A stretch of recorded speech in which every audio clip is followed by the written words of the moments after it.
Well, that's a little bit better today. There's some nice blue sky around. It has been pretty terrible, or it was pretty terrible yesterday. I think we had close to 20 mils. However, good morning everyone. I've come to shift these cows. Girls, you have made more of a mess than I thought they would have. Look at that, that doesn't look too good. And you were well fed yesterday too. I had them in that break over there. They were making a little bit of mess down the bottom, so I shifted them sort of late yesterday afternoon.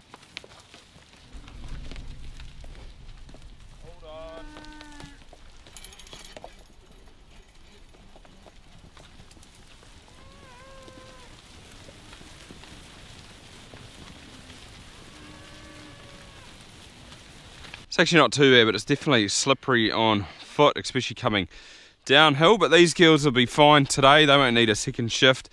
They've got quite a big break. If you can hear some cows mooing, it's because there is one herd up there in the cow shed. I put them on concrete late yesterday afternoon as well. They were on some undersowing that I did, so I didn't want to sort of chew it down too hard. I sort of wanted to protect the paddock, and I didn't have another break for them, so I'm going to go and let them go soon. But I forgot to show you in the last video the planting that Pip did last week. It is a little bit hard to see because the plants are quite small, but there's one just there. I'm not sure what they are either, which doesn't help. Oh, that there is ribbonwood, possibly, I think it is. And in the other planting over the hill there, these trees, so they got put in about that size, and they are about 2 meters now, so they're way up here, so they grow pretty quick. That'll be Manuka, I think. So all these through here will sort of be quite similar, and you can sort of see there's some flax there, and there's also quite a bit of flax through there. And then down by the drain there, actually you can sort of see that yellowy stuff. It's Carex geminata. There's actually a few Carex species, so that's the geminata one, and that's all up there beside the waterway. We're not going to call them drains, we're going to call them waterways. That was native, so it was brought in and has sort of just grown there. And if you can see just along the edge of the waterway there, Pip's also planted some of the same. So that geminata goes right beside the waterway there, and it sort of creates a shade, and it doesn't grow real big. That's the benefit of it. It's also on the other side as well. The cows actually eat it, so if it comes over the fence a little bit, the cows will naturally trim it. The whole idea of planting through here though, and it's a pretty good area I can sort of explain, but again the Carex are down there beside the waterway, and the idea of them is just they're not going to get too big and encroach on it too much, but they're going to create a nice bit of shade and sort of hold the bank in. And then we come to this next level bank, like along here you can see these plants, and these are the plants that are going to get taller. They're going to create shade for the water, but they're not going to encroach on it too much. So that's the whole point of that. It's actually quite a good little area as well. So through there it's a little bit more stable, and you can sort of see this area through here where it doesn't look like it's as stable, sort of falling in a little bit. So they've actually put flax through there. Maybe that is to hold that sort of bank in a little bit better, possibly. I thought I'd point out a couple of the reasons if people are wondering why we do this planting. Not only does it look really good, and I can't wait to see it once this is established in a year or two, but one of the big ones is that we're creating shade for the water. So like I was saying, we've got the little bushes on the inside, the big trees and shrubs on the outside, which are creating that shade, which in turn brings the water temperature down. And that is important because the lower you can get it, the less chance algae and stuff is to grow, and it also creates a good environment for native species to live in. It's also a great defense system as well. So what it's doing is it's pretty much being a line of defense from anything on this side of the paddock. If it flows down, it's going to sort of hit all this planting and hopefully slow up like sediment. Instead of it going into the waterway, it's going to stop in these areas through here. I'll just put a little bit of barbed wire though, be able to grab that. And I actually spotted a coil too. I didn't know that was there, so I'll have to come down and pick that up later. I do actually have to bring the tractor down. There's a few waratahs still on the other side of the old fence. I'll have to come and pull them out with Dad. I've been meaning to do it, I just haven't quite got there. But it's good to get that done. It is sort of one of the higher priority areas done. And if we can slowly tick off, you know, little bit by little bit every year, it certainly becomes achievable. Like if you can do 200 meters, it doesn't sound like much, but after 10 years, that's 2 Ks. So I've actually got a little bit more to do down over there. I'm going to get some of that Carex, the geminata. I'm actually getting it free from the Waikeria prison, which is a big prison out the other side of Te Awamutu. They have a nursery, and they rang up the other day saying that we've actually got plants left, so you can have them for free if you want, just go and plant them yourselves. So I said yes. I think I'm getting 180 Scimitar plants, which I'm just going to put beside a drain down there, which I think is going to look pretty cool too. I've got really big problems with my microphone at the moment, and the sound, it just keeps cutting in and out. It must be a loose connection somewhere, and usually for that you've got to buy a new part, and these parts are blimmin' expensive. Maybe I'll just get a new battery and try that. But that isn't my problem, not your problem. However, I have just shifted these heifers. That's done, that's 2 of the 3 herds out of the way. I was actually speaking to Johan the other day. He came out for the Smash event. He is a dairy farmer, but he works for Dairy NZ now. He's actually a past Balanced Farm Environment Award winner too for the Waikato, and I'm not sure if he won it nationally or regionally. He definitely won it regionally, I'm pretty sure. But he was saying what we could do, which would be pretty cool, is get a sample from the waterways, maybe a couple, like one from this waterway and then one from up that away, and we can actually test it. I think it's called an eDNA sample. I'm not 100% sure on that. You can actually get it sent away and see how much living stuff is actually in your water. So it would be quite cool to test it, and then maybe test it in another, 3 years, maybe every 3 years, something like that, and see how it's improving or just what's in there in the first place. But that would be pretty cool. Actually, be quite cool to go and see Johan's farm. They farm over towards, I was going to say Taraha, but I think it's sort of around Morrinsville there somewhere. And he's done a lot of environmental stuff on his place. So it would be actually quite cool to go and film that for you guys, see what he's done. This is the area where I'm going to plant those carrots. I think it's going to look pretty cool along here. You can already see some there. I don't think that's the Scimitar species. I think that the ones I'm going to put in have got thicker leaves. I could be wrong. I'm not the most knowledgeable person on this, but I'm going to plant both sides of this drain, and it's going to look pretty cool. 180 plants is going to definitely do more than this, so I might even continue along the back there and just sort of see how far I get. I'm also going to probably move this fence back like that. Waratah there will probably sit somewhere in here.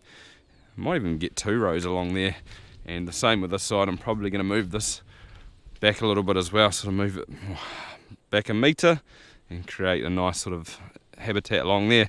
Same thing, like you can sort of see where those plants are, and then it's just getting that plant in behind it to shade it. They said they'd be ready to be picked up middle of next month, so what I should probably do is go along and spot spray where I'm going to plant it, just to get the best result.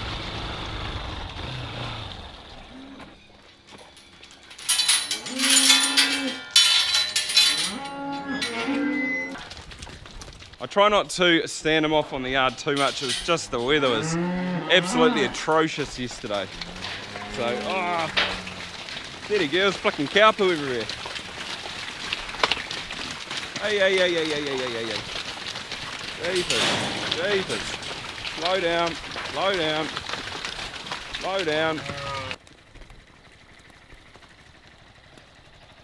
I actually brought the heifers up yesterday and we had a bit of a sort out. So up there's a few cows. I don't know if you can see them on the screen, but that's all the empty heifers. I was chatting with Dad about it, and it kind of makes sense. Somebody actually left a comment on here saying, why don't we do this as well? And I was sort of thinking about it, but we're going to send them back down to Merv's. I gave Merv a ring up the other day and I said, can we send those 6 empties back down? And he sort of thought about it and he said, yeah, no, we'll find somewhere to put them. If he had said no, I would have had no problem with it. They would have gone to the works. But we're not going to get much for them sending them to the works or off for meat. So I'm going to send them back down. We're going to pay for grazing for the next year. Get them in calf, I was going to say next year, but it's not next year. It is later this year in October when the bulls go out with the calves. They'll hopefully get in calf too. They should do, being sort of over 2, they should easily get in calf. And then we'll bring them back, carve them down and milk them. It sort of makes sense really. And to get them off here, they'll be going hopefully in the next week or the next couple of days. It's actually moving day coming up, so on the 1st of June all the new share milkers move, or any contract milkers. You normally move on the 1st of June, so that is the new season. So Oliver's are busy carting cows around for people moving, and once they sort of slow down they'll come and grab those and take them back down. But it kind of makes sense. It's not ideal, but it kind of makes sense. On to the next job, which is that.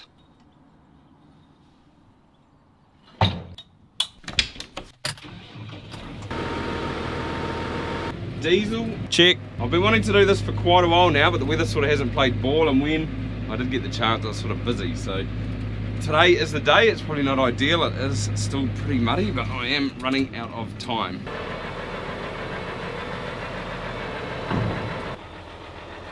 I did wind it up a little bit too before.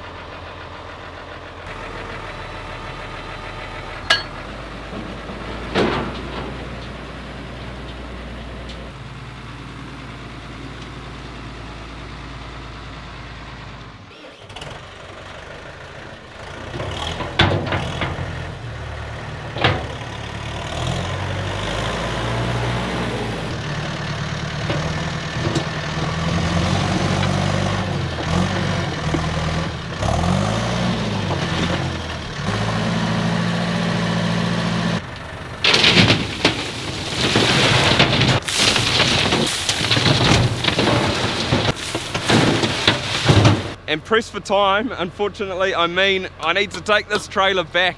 I've had it for the last 6 months, and George was going to come get it about 6 weeks ago, and I rang him up and I said, oh, just leave it with me for another month or so, and I can drop it off to you at the field days. Saves them having to bring one of these trailers up to put on their site, and the field days is only sort of like 15 minutes through there, maybe half an hour by tractor. So hopefully I'm going to go and drop it off to them early next week and give it a bit of a scrub up, make it look nice and clean. It's got the odd bit of scratch on the deck, but apart from that, it is in very good condition.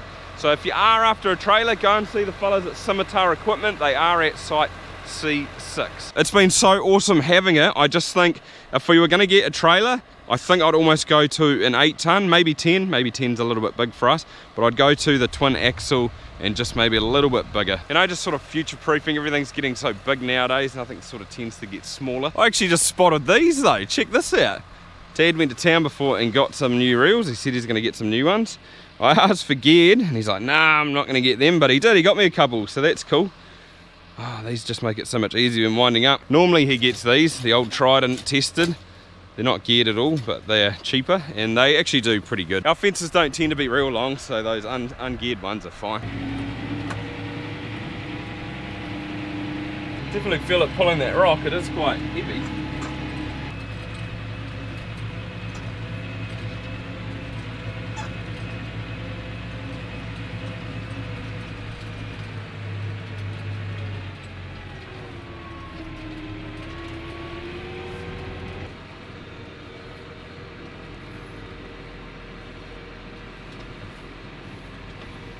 I'm going to dump this load in here. The problem is you can sort of see it, but roughly through there, and it comes out to here, all the rocks sort of gone, and it's just down to the base now, and it gets quite muddy. So by sort of putting it in here, it's just going to make it a lot better. You can sort of see the edge through here. It might take more than a load, maybe 2 in here might do it.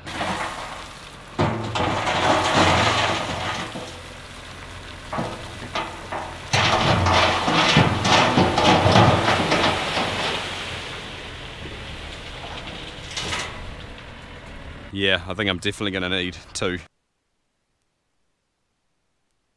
Must be lunchtime. I was going to load up and take another load up there. I didn't even get any on.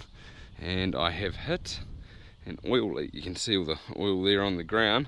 One of these hoses, I'm not sure which one it is yet, but one of these two has split. I think it might be that one there.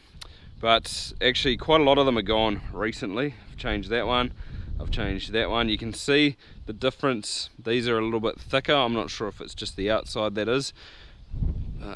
It's pretty easy to fix. And over here I've redone that one.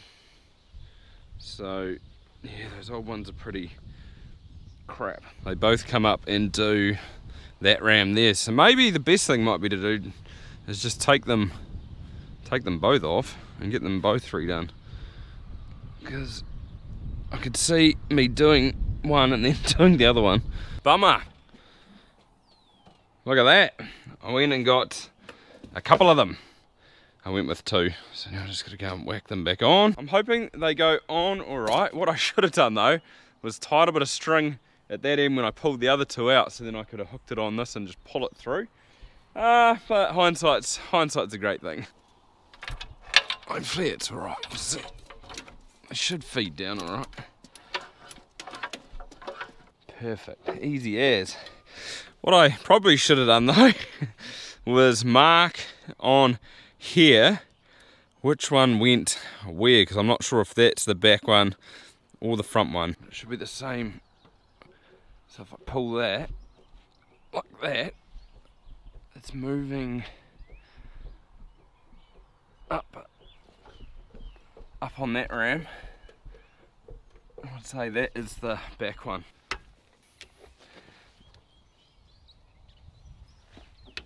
I'm winning, I'm getting there slowly. Should probably have a spanner instead of an adjustable. That's better. It's quite a hard case while I was waiting for these to get made up. Merv walked in. Speak of the devil. Right, let's see how that goes.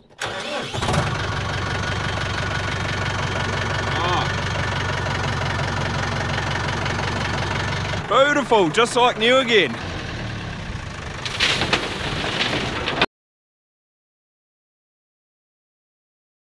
That should finish off the bottom of there, get that sorted. Picked up Taylor for this load. You like coming on the farm, eh?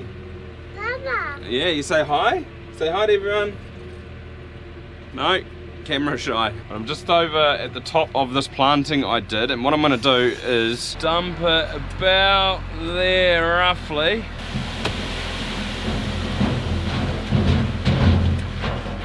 Some big boulders in this one.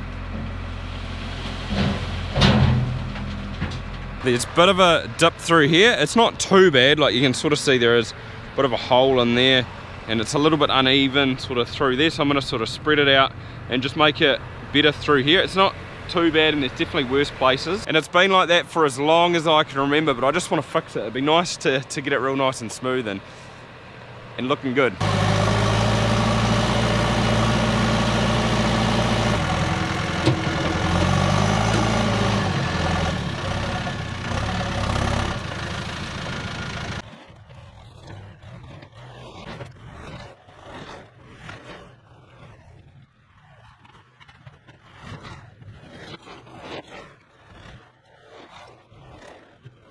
Definitely feels like that is a lot better than what it was. It might be hard to tell on here. It's sort of filled in that hole a bit. It is pretty rough still. I need to just keep smoothing it out, and I also probably need a bit more of a load for in here, and then it's probably not going to be too bad after that. That will pretty much wrap this video up, guys. I need to head home. I need to help the kids with their dinner and get ready for bed. I know I've got one little grumpy girl at home and she is a little bit peeved off. She didn't get to come for a ride in the tractor like Taylor did, so I better go and catch up with her. But other than that, thanks for watching and I'll see you next time.